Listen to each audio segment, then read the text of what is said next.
Welcome to Sports Babes. We're talking Barry Bonds. Love him or hate him.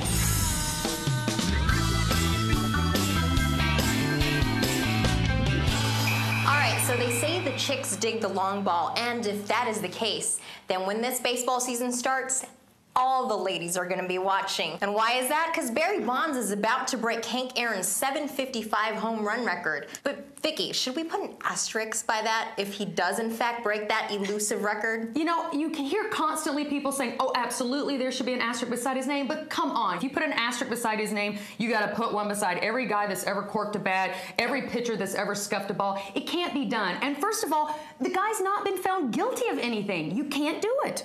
But how can we all ignore, you know, the big head, the big beach ball, pumpkin head. All the growth that has gone when it comes to Barry Bonds' body over the years. I mean, he is not the man everybody knew 10 years ago. He looks completely different. He does. I mean, he has admitted, you know what, I took steroids. I didn't know I was taking it. I thought it was some kind of a cream, whatever. I don't buy any of that. But the point is, Major League Baseball does not test for it. He's never been found guilty of taking steroids, so how can you put an asterisk beside his name? You just can't do it. Did you know that Barry Bonds' shoe size grew from a 10.5 to a size 13? That's a lot of Wheaties. So then what about the witch hunt, though? Because it seems like the federal government, of all people, is after Barry Bonds constantly, and they're just waiting for any second to be able to pin his ass to this. You know what? They're never going to do it. I think what they should be doing is taking blood samples from these people in like 15 years when you can test for all these drugs, maybe retroactively go back and say, you lied, you were taking it, and then maybe the fans will finally be able to go, you know what?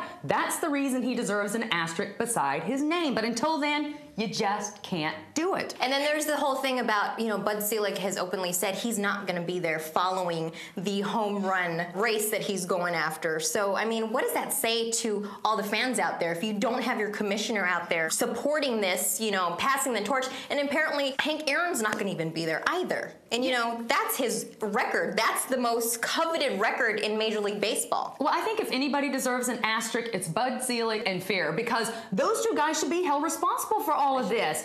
They're the guilty ones. You know what? Until somebody comes down and says we're going to start testing and they're going to make it more than a slap on the wrist if they get caught with something, it's going to go on. Baseball's always been a dirty sport. They have always kind of encouraged the cheating because, face it, if nobody's hitting them out of the ballpark, nobody's watching. The fans, I mean, even the fans are kind of guilty. According to an ABC poll, 37% of Americans say that Barry Bonds should remain in the record books.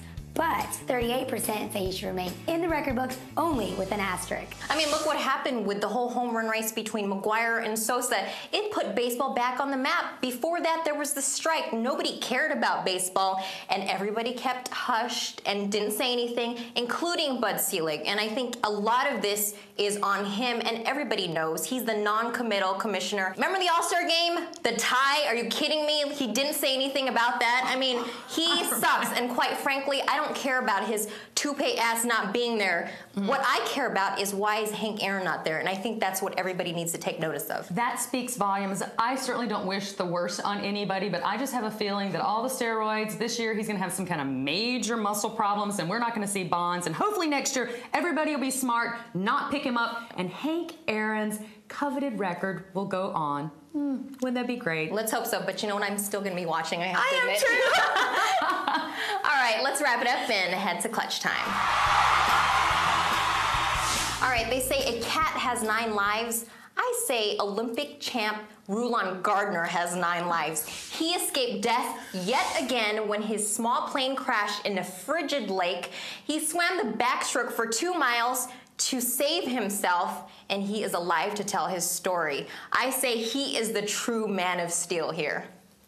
All right, my clutch time goes to school spirit, because when Pat Summitt, Lady Vols coach, she put on the little cheer outfit and some nice went out and legs. sang, great legs. You know, I was like, kudos for a school letting some kids have some fun and a coach have some fun. Kudos now to Kansas State for not letting their kids have so much fun. They've eliminated the chicken toss. Yes, Mary Sam, they're no longer going to allow them to throw live chickens on the court. Not the chickens. I know. But you know what? I don't think they should be focusing on the chickens. They should worry more about the fact that they've lost 24 in a row to Kansas. Scoreboard, baby. That's what you got to worry about, scoreboard. All right, so that wraps up this show of Sports Babes. Join us again at sportsbabestv.com.